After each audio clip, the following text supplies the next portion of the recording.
Coming up on this month's Seamaster Sailing, we begin in Wales, where Cardiff Bay was the host of the 6th act of the Extreme Sailing Series.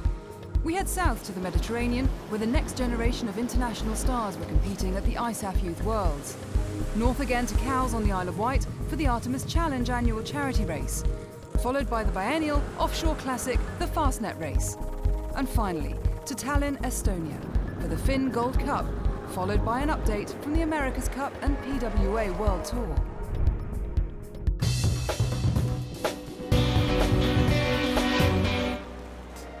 The Extreme Sailing Series, the UK round, was sailed in Cardiff, Wales, the home of Welsh national rugby and the Welsh Parliament, and Act 6 was raced right in front of both iconic buildings in the close confines of Cardiff Bay.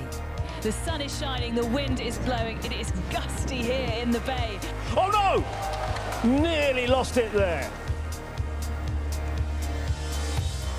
2013 is shaping up to be a closely fought contest. Alinghi and the Wave Muscat were tied on points heading into round 6, with Red Bull and SAP not far behind.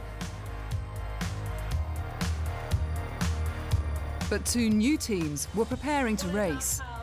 China Spirit had China's most prominent America's Cup sailor, William Wu, on mainsail trim, with New Zealand's match race star, Phil Robertson, at the helm.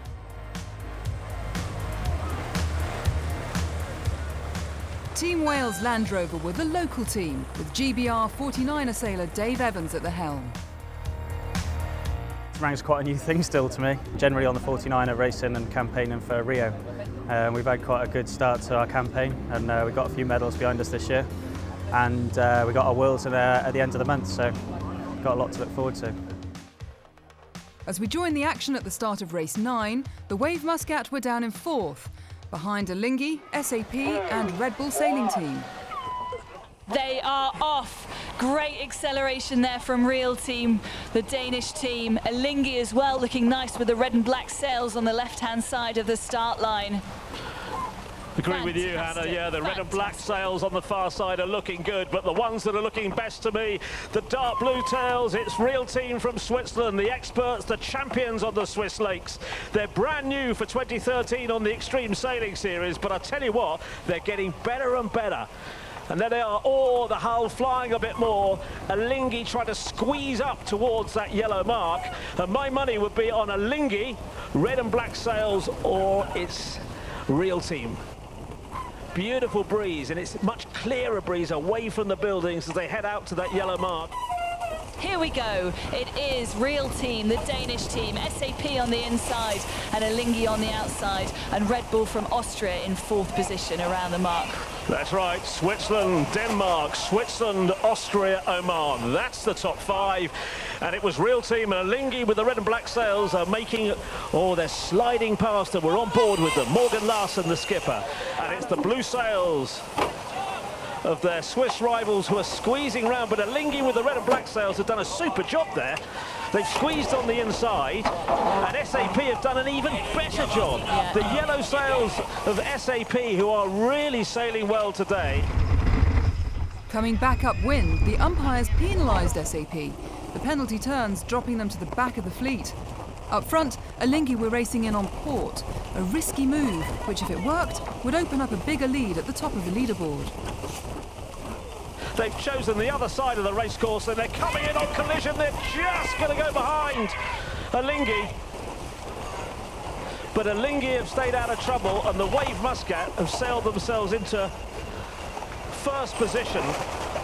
Well, hard to follow if you're here because it suddenly looked like a battle between 3 boats that didn't include the Wave Muscat.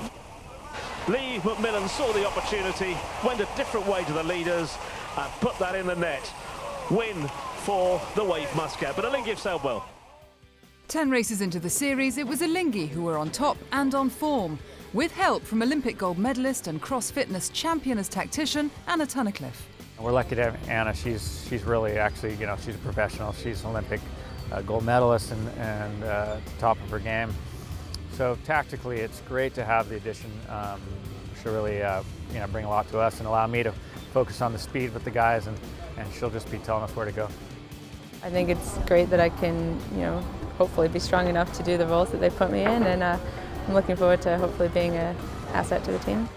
She took me to the gym and broke me yesterday, so yeah, she's going to push us, and you know, having just somebody at that level on board just lifts everybody's game, physically and mentally, and you know, we're just looking forward to sort of a new dynamic and keeping it fresh.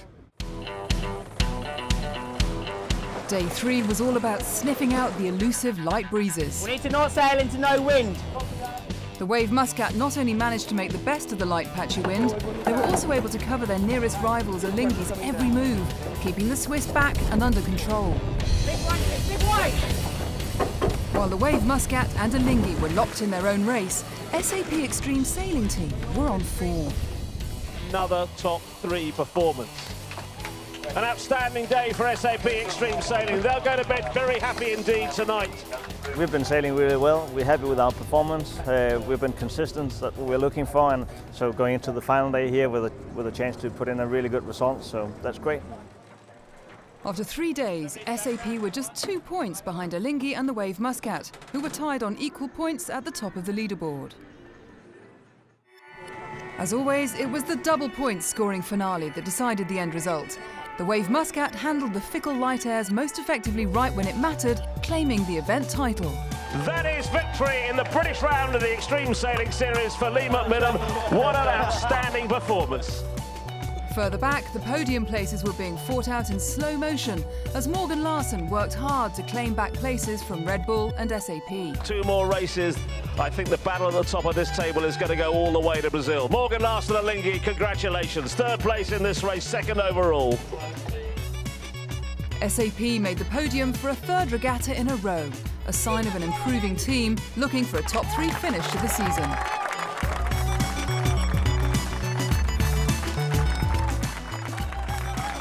We start to sail with a lot of confidence, and we can see that, hey, we can challenge the Wave or Alingi and Red Bull, and so we're right up there, and we'll keep working and see how far we can go. We're hoping that SAP will get in the mix there, and they sailed a great regatta. But again, Alingi came through, and like they always do, and it's very difficult to get any points on them. So 1 point in it overall, it's nothing really. So we've got a lot more work ahead of us over the next 2 events.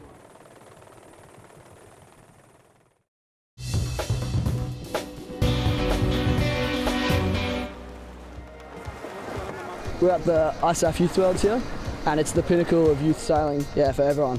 The atmosphere here is just buzzing. Everyone's really excited, a bit nervous. It's before the first race, so it's going to be really tough competition this year. In the lasers especially, there's so many people at the end of their youth sailing, so it's going to be a really tough event. They say a lot of the people who've medalled at Youth Worlds go on to do well in the higher classes, so I'd like to do the same as that. There have always been dominant countries in competitive sailing, but the 2013 Youth Worlds proved other nations are producing talent that could go on to win medals in the next few Olympic cycles. Juan Perdomo claimed Puerto Rico's first ever gold medal. An example of a Youth Worlds success story is 2005's ISAF Youth Worlds silver medalist Li Jiazhu.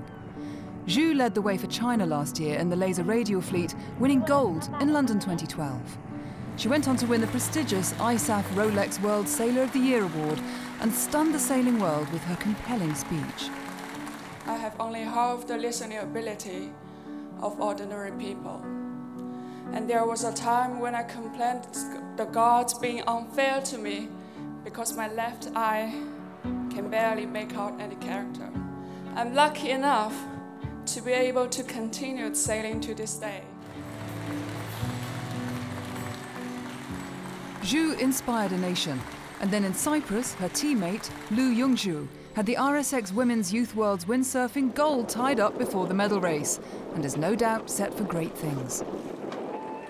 In the boys' RSX class, Kieran Martin sailed the perfect regatta, with no score lower than 9th, and now is the first British windsurfer to medal at a Youth Worlds since London 2012 silver medalist Nick Dempsey. It was really good, I can't believe it. Finally has happened. I was just trying to sail a normal race because I knew, I had in the back of mind, if I did a good race, I'd win.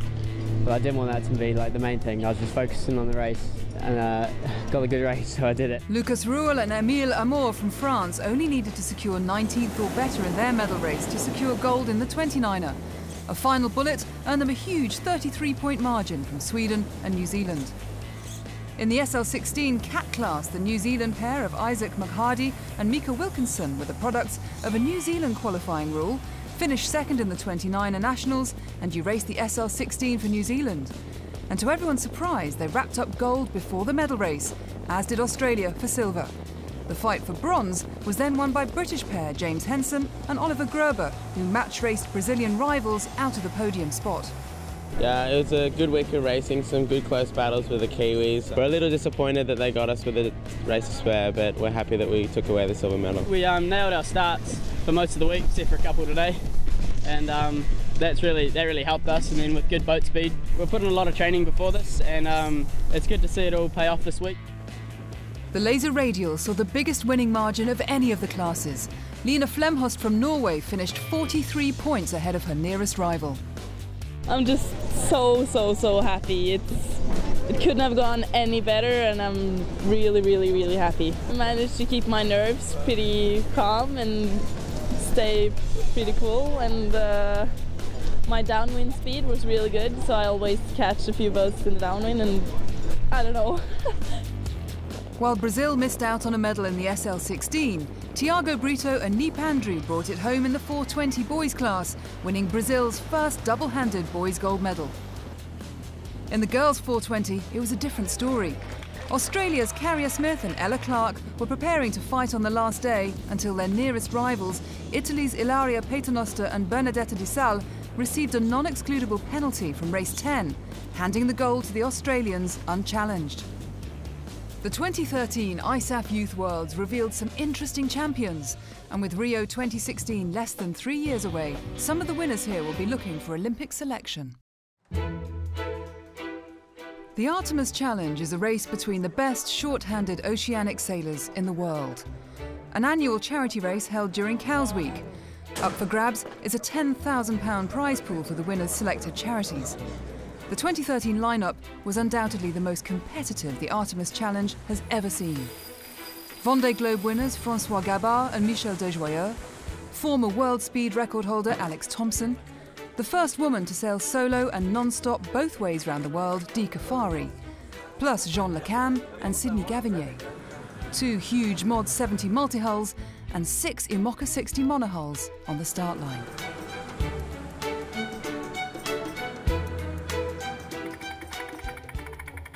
Dee Kafari made her name setting solo round-the-world records. But at the Artemis Challenge, she was sailing in the crew of Oman Air, alongside skipper Sydney Gavinier. I've been very fortunate to have done every Artemis Challenge because I absolutely love it. It's great that all these high-performance race boats and amazing skippers come together and have fun doing what they love, all for charity. Well, Oman Air is going to be racing for the charity Al Hayat, and it's a drug awareness programme in Oman, so hopefully we can help them out and do some good. Also on board Oman Air was Raya Al-Habsi, a protégé of Kafari's and the first Arab woman preparing to take part in the Fastnet Race. But this is their first opportunity to step up on a big boat, and I know they're really ready for some action. And we're alongside Paul Goodison, Olympic laser sailor. They're in awe of sailing with him, and he's excited to be part of the crew as well. So we've got a lot of experience on board, a real international team that hopefully will put in a good performance. But up against them in the multi-hulls were Group Edmond de Rothschild, a team which beat Oman Air in the recent Route des Princes Round Europe tour and won the Artemis Challenge 4 years ago. The IMOCA 60 monohull class was filled with Vendée Globe skippers with unfinished business. The likes of Bernard Stamm, Alex Thompson and Vincent Rioux, all lining up to exact revenge on the young François Gabard, who beat them in the Vendée Globe earlier this year. The question, could the young gun turn his hand from a 24,000-mile Vendée Globe victory to this short 55-mile course? For sure it was my first participation, and first good participation because we won. So it was a big year, for sure, big winter, and we're coming back on water now, and I'm happy to sail again. We just put Massif back on water 2 months ago, and it's good to sail again. Light winds combined with strong tides delayed the start, but eventually the 2 Mod 70s set off into the sea breeze, circumnavigating the Isle of Wight clockwise. But the delay meant the Amoca 60s raced a shorter inshore course in the eastern Solent. By the first turning mark, it was clear that the two teams that headed out of the tide inshore would be at the front. And that battle was between Francois Gabart's Massif and his Vendée Globe rival, Alex Thompson, skippering Hugo Boss.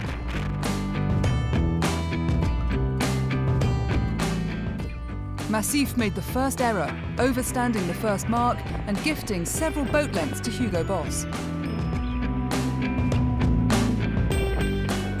So it became a drag race downwind and back to the west, with a charity prize money the goal at the finish line off Cowes. Massif gradually clawed it back inch by inch and claimed a narrow line honours victory ahead of Hugo Boss. Third was Vincent Rieu's PRB, followed by Mark Guillemot's Safran and Brian Thompson's Artemis Racing.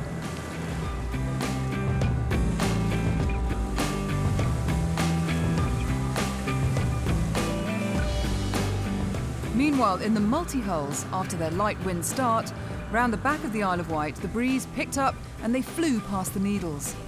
Group Edmund de Rothschild were fastest, sailing through the Cowsweek fleets on the final miles to take the win. Sidney Gavinier and his multinational crew weren't far behind, screaming round the Needles and into the finish.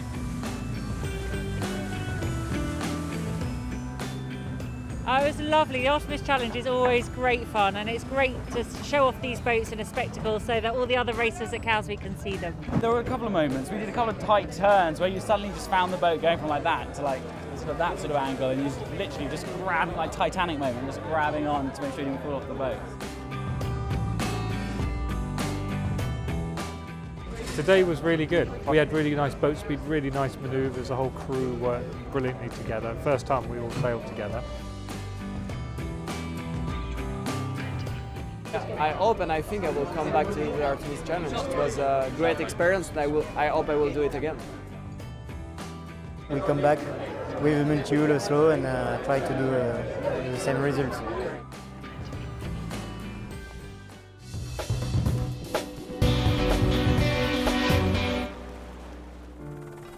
The Fastnet Race is one of the world's classics. And in 2013, 336 yachts lined up as the biggest fleet in the race's history. Amateur sailors against pros, big against small. All with the chance to win on corrected time once the handicaps had been processed. One of the teams looking to win the multi-hull class and be first to make it around the 600-mile course was the 70-foot multi-hull Oman Air. Seamaster went to meet the team, and in particular one special offshore sailor, Raya Al-Habsi. Al-Habsi was set to become the first Arab woman to take part in an event like the Fastnet Race. And I know it's going to be a big challenge for me with the weather, but the moment you reach the island, you'll be so excited to see it, to see the small rock. Oman Air's main rival was the 130-foot maxi multi-hull Spindrift Racing, formerly the French Banque Populaire 5, that holds the non-stop round-the-world sailing record. Spindrift and Oman Air were side by side as they passed the Needles, leaving the monohull fleet far behind. And just over 40 hours later, in the second night at sea, Oman Air completed their race around the Fastnet Rock and back to Plymouth. They finished behind Spindrift and Banque Populaire, but on corrected time, they won the multi-hull class. It's amazing a view to see that small island, and so it was a very lovely trip. So I have a lot to tell them when I go back. Maybe the next year there will be 2 girls on board or 1 girl.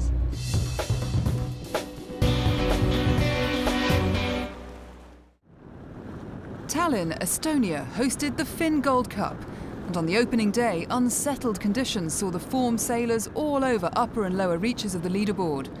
Great Britain's Andrew Mills was most consistent in the light stuff, leading overall after 4 races. After losing a day's racing due to further variable winds, racing finally restarted. But this time a new leader emerged ahead of the final medal race. Brazil's junior sailor, Jorge Zarif, fired home 3 top 10 results, meaning he simply had to finish the medal race to win. Fighting for silver, Holland's PJ Postma needed a place between him and Briton Ed Wright, but fell just short after Wright completed a penalty turn and sailed back into third to secure second overall. Brazil's Zarif sailed casually over the line in 9th to confirm his gold, breaking into the world's top 30 for the first time in his career.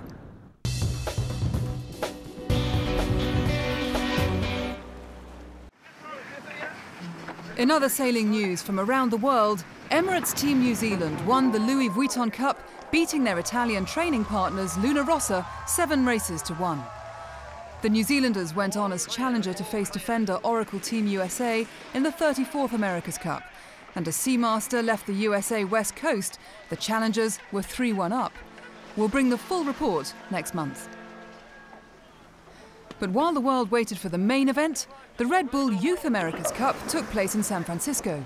10 youth teams representing 8 countries, chosen through a rigorous selection series earlier this year. After 8 races, it was a Kiwi 1-2. Olympic silver medalist Peter Burling taking the top spot with William Tiller in second. Antonio Melo's Portuguese team squeezed onto the podium by placing second in the final race. Meanwhile, in Almaty, Turkey, at the Pegasus Airlines Almaty PWA World Tour, Antoine Albo started the week perfectly with a bullet. Albo eventually won the event, but he did it the hard way, jumping the start in the next 2 races before digging deep to win race 4 and finish narrowly ahead of Alberto Menegata in the top spot. Sarah Kita Offringa made an emphatic return to the slalom scene, winning 4 out of 5 eliminations to take the trophy.